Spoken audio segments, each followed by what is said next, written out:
2018 Jaguar E-Pace SUV Review. The good points of Jaguar E-Pace SUV. More stylish than opposition. Low, attainable entry price. A classy premium alternative. Entertaining they are driving. The bad points of Jaguar E-Pace SUV. Expensive as being a company car. Pricey upper trims. Handling favored over comfort. Weight-dense performance and economy. The Jaguar E-Pace joins the SUV pack, being a strong and classy alternative to some very talented rivals. As with all of those other Jaguar range, the E-Pace is manufactured largely from aluminum, and yes, it powered entirely by Ingenium petrol and diesel engines. A rival towards the Audi Q3, BMW X1, Mercedes-Benz GLA and Range Rover Evoque, the E-Pace would be the smallest part of Jaguar's Pace class of crossovers. It will join the Pace and can then be supplemented because of the larger E-Pace electric SUV in 2018. What's it like inside? It's more F-Type than F-Pace inside, a very good thing, through an uplift in material quality. It's still not class-leading, but a noticeable difference, all exactly the same. There's a couple of sporting-looking seats, and also the dashboard features the passenger grab rail with the sports car, too. There's lots of technology inside, using a 10-inch touchscreen due to its multimedia system, as well as the welcome utilization of rotary controllers. You obtain a traditional gear selector, unlike the remainder of the Jaguar saloon and SUV range, that may probably make a choice appeal to new people arriving at Jaguar. One area which Jaguar has gotten criticism recently is its interior quality. Nevertheless, the E-Pace is a noticeable difference in this area. In regards to room and accommodation, it's commodious up front, the back seat room is acceptable, as well as the boot is well-shaped and will be offering up to 1,234 liters in capacity. What engines should it come with? The Jaguar E-Pace engine range starts, which has a 2.0-liter diesel that develops 150 horsepower, and is particularly mated into a GASP front-wheel drive transmission. Given it's actually a stylish family car on stilts first, all-weather SUV second, that is certainly par for your course. It does, however, choose this the only front-wheel drive car in today's Jaguar lineup. It's efficient in some recoverable format, too. The 150 horsepower E-Pace returns the stated fuel consumption figure of 60.1 miles per gallon and develops 124 GkM. There will also be 180 horsepower and 240 horsepower diesels being offered, however, these are exclusively four-wheel drive, and are available which has a 6-speed manual or 9-speed automatic transmissions. The two petrol options, 2.0-liter turbo petrols using the 249 horsepower version plus the range topper offering 300 horsepower and 0.62 miles per hour in 6.4 seconds. How should it drive? The Jaguar E-Pace is really a resolutely sporty drive, having a firm ride that endows it having a strong effectiveness body roll. It can also be offered with adaptive dynamics, active four-wheel drive, and torque vectoring by braking. The most sporting version could be the aerodynamic model. The rest in the range includes First Edition, S, SE and HSE. The First Edition will feature Caldera red paint, 20-inch alloys, a head-up display and load rails as standard. The verdict. The small SUV market can be an increasingly crowded place, and as a result the Jaguar E-Pace has to offer not just sharp driving and sharper looks to square out. We love what sort of E-Pace looks and steers but are not set alight though the engines offered, or perhaps the frankly eye-watering tariff of some from the upper-tier models? That said, the E-Pace is usually a new model, and yes, it still is like there is more to return from it. We'll be watching this specific car with great interest, mainly because it ages. Stay tuned to more details on the Jaguar E-Pace SUV. Lots usually chosen in diesel or petrol. Frugal or high-power choices. No hybrid or electric model though. The Jaguar E-Pace incorporates 5 different petrol and diesel power outputs, including a choice of 6-speed manual and 9-speed automatic gearboxes, and front or all-wheel drive. It's significantly less complicated, mainly because it sounds though all E-Pace cars are powered using a 2.0-liter turbocharged engine, and there's currently no hybrid or electric version. Diesel engines. There are 3 choices here named after their ability outputs, the closely matched D150 and D180 together with high-power D240. Kicking things off, the D150 could be the only two-wheel drive E-Pace available. This also comes which has a manual gearbox. It develops 150 horsepower at 3,500 revolutions per minute and 380 Nm at 1,750 revolutions per minute, which can be good for a 9.5-second 062 miles per hour sometime and a top speed of 124 miles per hour. You could also select this motor with all-wheel drive, although half another slower inside the benchmark sprint whether you have it using the manual or automatic gearbox. Next up would be the more powerful D180, that makes its peak power at 4,000 revolutions per minute, and 430 Nm of torque at 1,750 revolutions per minute. It's a tenth faster versus the D150 from 062 miles per hour in manual form, though the Autobox takes 8.7 seconds, that is quite somewhat quicker. The D180 tops out at 128,129 miles per hour dependent upon transmission. Despite as being a reasonably new engine, the D180 is fairly gruff in voice, particularly when worked hard, although undeniably effective in its power delivery. Jaguar reckons this output could be the most popular due to its extra control of the D150 with seemingly no extra running costs. Finally, there's the D240, and that is AWD and automatic only, boasting a 7.0-second 062 miles per hour time thanks into a twin turbocharged 500 nanometers at 1,500 revolutions per minute and peak power at 4,000 revolutions per minute.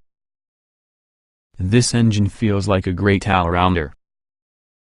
Petrol engines. Only 2 choices here, and they're both AWD and Autobox only. The P250 oddly only makes 249 horsepower at 5,500 revolutions per minute, and 365 Nm between 1,200 and 4,500 revolutions per minute. It's faster compared to most powerful diesel, having a 6.6-second 062 miles per gallon and serious amounts of 143 miles per hour top speed. Top with the bill, however, would be the P300, which cracks the sprint at 5.9 seconds and proceeds to 151 miles per hour, because of 400 Nm between 1,200 and 4,500 revolutions per minute and 300 horsepower at 5,500 revolutions per minute. As it stands, this would be the closest thing Jaguar makes to some hot hatch. However, the weight on the E-Pace means it doesn't accelerate that is comparable to a similarly powerful VW Golf R. The P300 unit is used in side-type where it sounds more characterful. Here the E-Pace is fairly gravelly but significantly less orally exciting as within the sports car. Firm and sporty suspension. Resists body roll well in corners. Surprisingly good off-road too. The Jaguar E-Pace will be based upon the same oily bits since the Range Rover Evoque and Land Rover Discovery Sport, a chassis that returns in one form or another to your previous Ford Mondeo. That means it's much less light as JLR's newer aluminum underpinnings, and being a result the E-Pace weighs in quite somewhat heavier than its rivals. It's surprising therefore how tidy small SUV's body control is, and the way much grip is provided up from the all-wheel drive system, where fitted. Specific suspension create. While the fundamental architecture isn't new, the E-Pace does feature some model-specific suspension componentry, including a compact rear axle plus stiff bushes and anti-roll bars. Never mind what all this is, the actual result means the E-Pace is sharp and agile while traveling but rides quite firmly, especially when fitted with big wheels. We haven't sampled the adaptive dampers yet, but Jaguar promises less body roll plus a more balanced ride, plus better comfort. Configurable dynamics.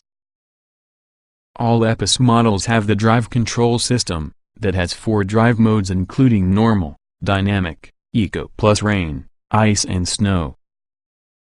Helping to tailor the E-Pace's handling would be the optional configurable dynamics package. This provides you a special page around the touchscreen to alter the throttle, steering and transmission.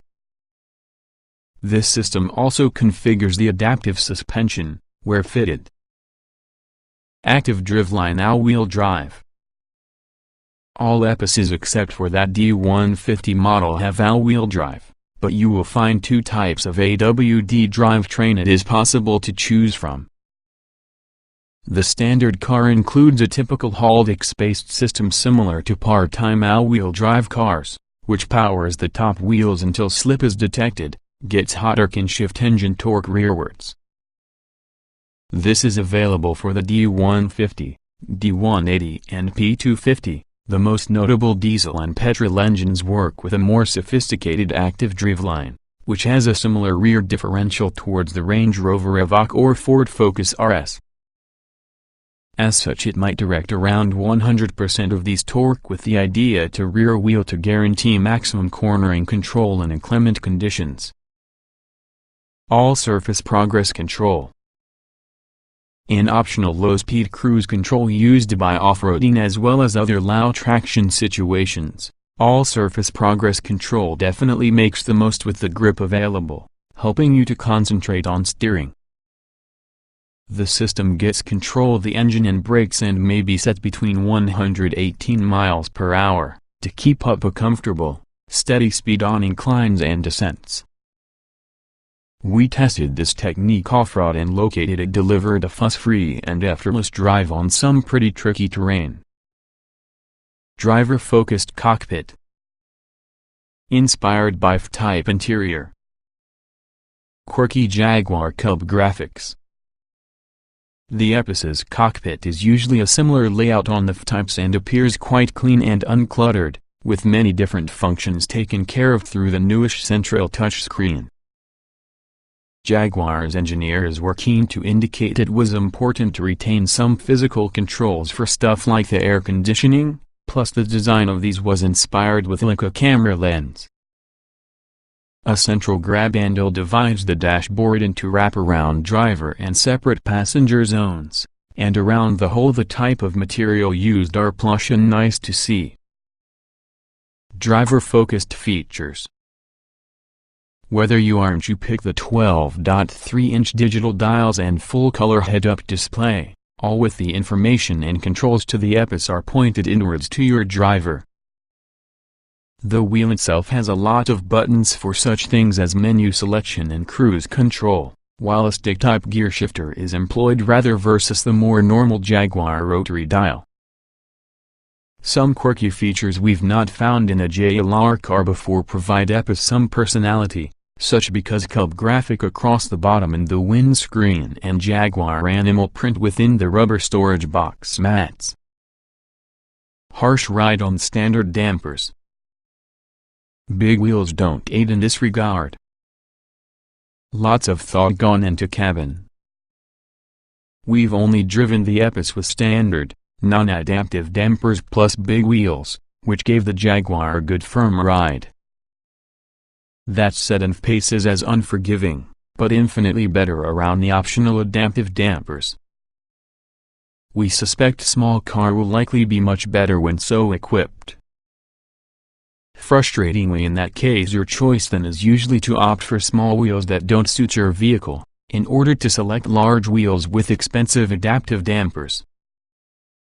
The third option would be to just make do together with the standard ride. Focus on passenger comfort. You can identify Jaguar's designers were thinking of passenger comfort if they sketched your interior in the E-Pace as a result of simple things such as providing a USB charging point for everybody.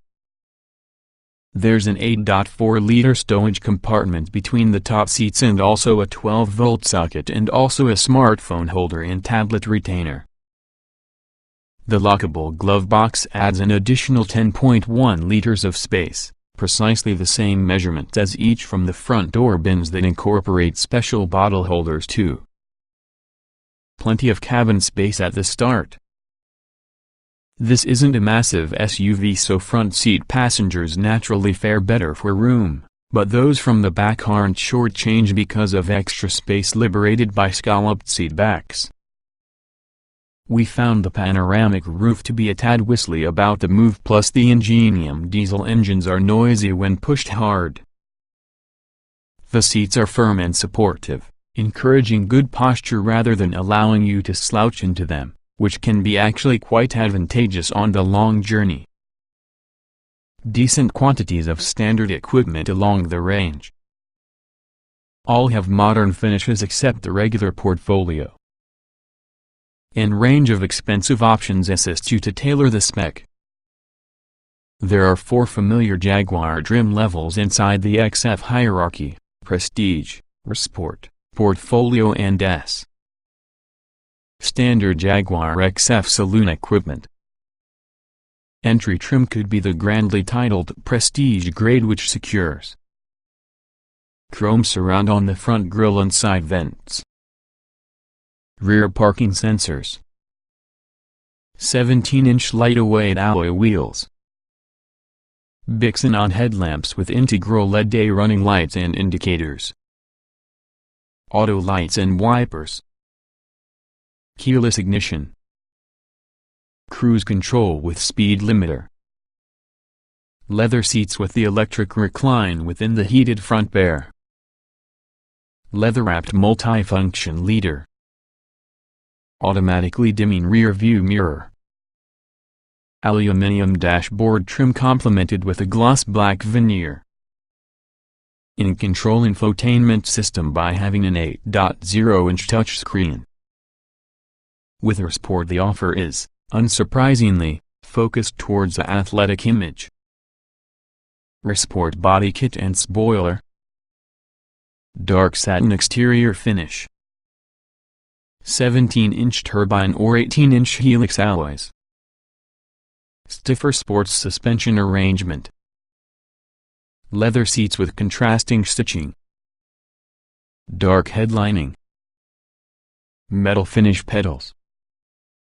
Portfolio specification introduces several additional luxury touches within a manner more related to Jaguar saloons of old.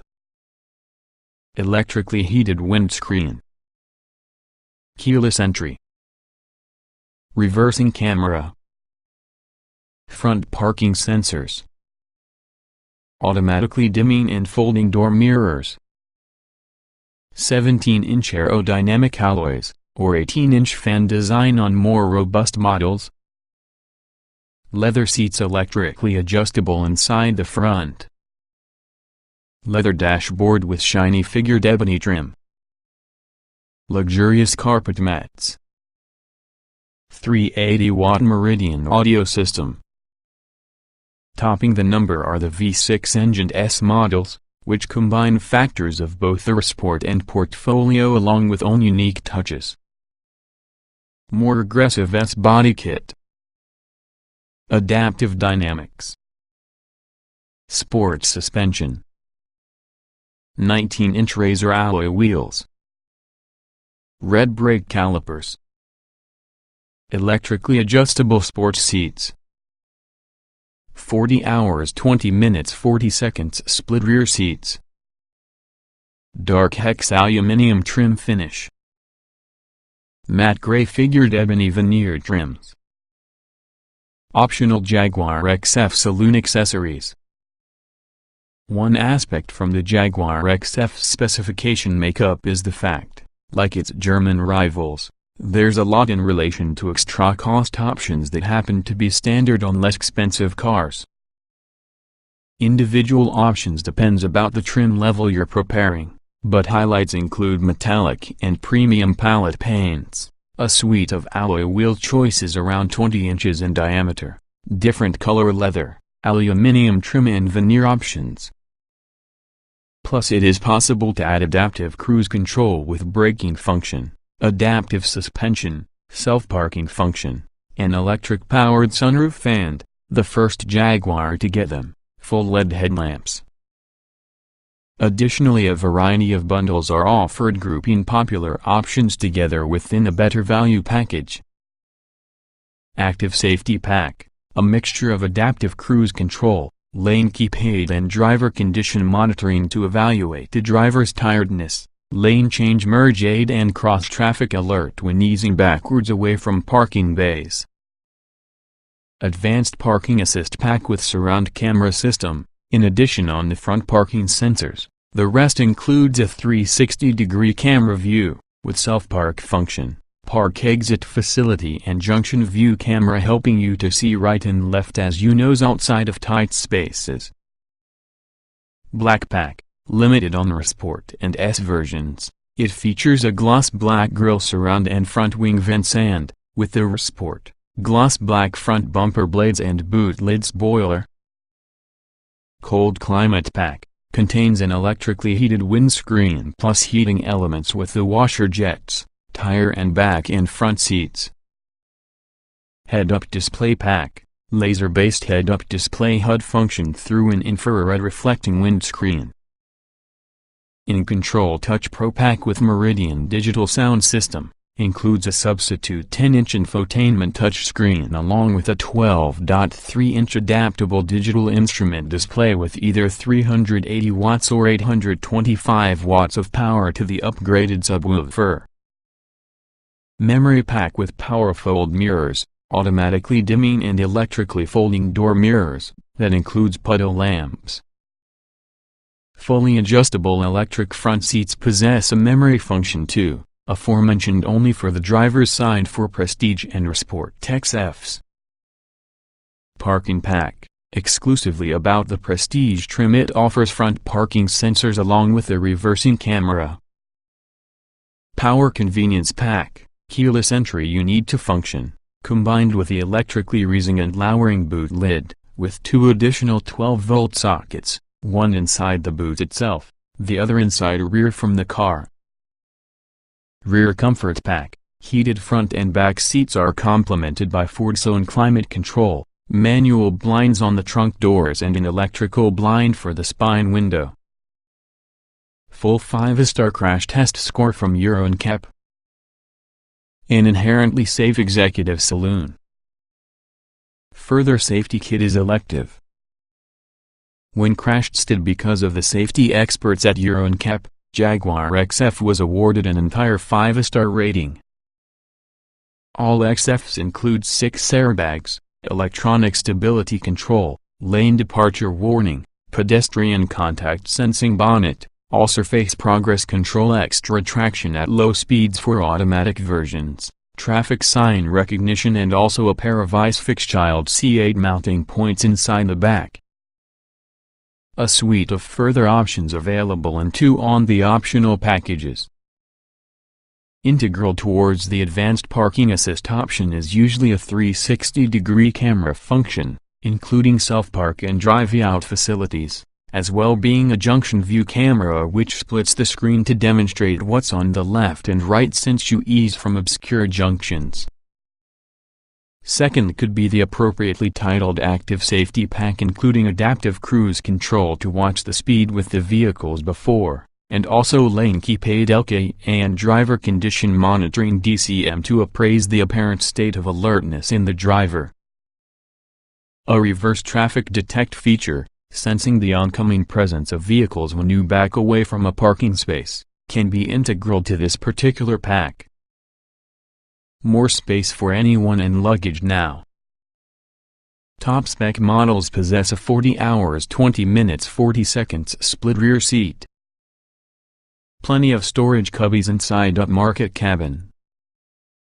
Given the sleekness of their four-door coupe-like profile, you'd be forgiven for imagining Jaguar XF practicality will not be particularly impressive. There's several usefully sized storage areas. There's a rubber back 12 in front with the gear lever, a set of cup holders inside the center console, and also a hinged armrest that also reveals some USB ports as well as a 12-volt charging point. Rear parking sensors come as part in the package of most models, while higher-end trims additionally include a complimentary set for the front plus a reversing camera too. A 360-degree camera system and self-parking is usually added at extra expense. This generation of XF includes a larger aperture than before, allowing better access towards the 540-liter capacity boot. As standard, all portfolio and S specification models optional within the others possess a 40:20:40 split rear seat back, allowing longer, more awkward loads for being carried effortlessly. An electric boot lid can be obtained or standard, based on the trim, the identical for keyless entry, although all XFs are started in the push-of-a button.